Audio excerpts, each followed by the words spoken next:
When you think Coast Guard, images of dramatic rescues at sea or big drug bust on the open ocean.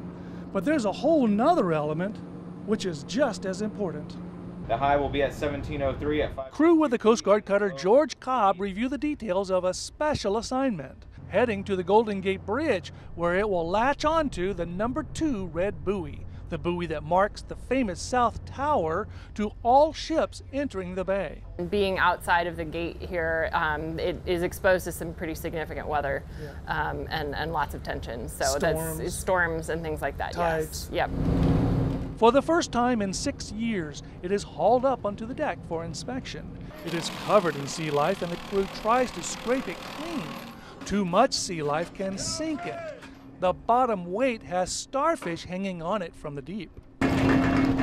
Inside all these clams and seaweed is a huge chain. Much of it is replaced today, splicing it the old-fashioned way. Just in time, too, this link is badly worn.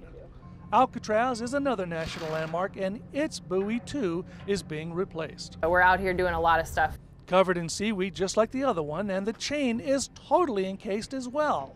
When you pull one of these buoys up, you never know what the tides have wrapped around the chain. I heard there was a Buick one time. No, we thought it was a Buick. We called it was a piece of like an old 55-gallon drum that looked like a hood of a Chevy. So now that the George Cobb is taking care of some very special buoys and some very important landmarks, they'll be heading back down to Long Beach, and as soon as they get cleaned up, they're going to hit the road just as soon as they can.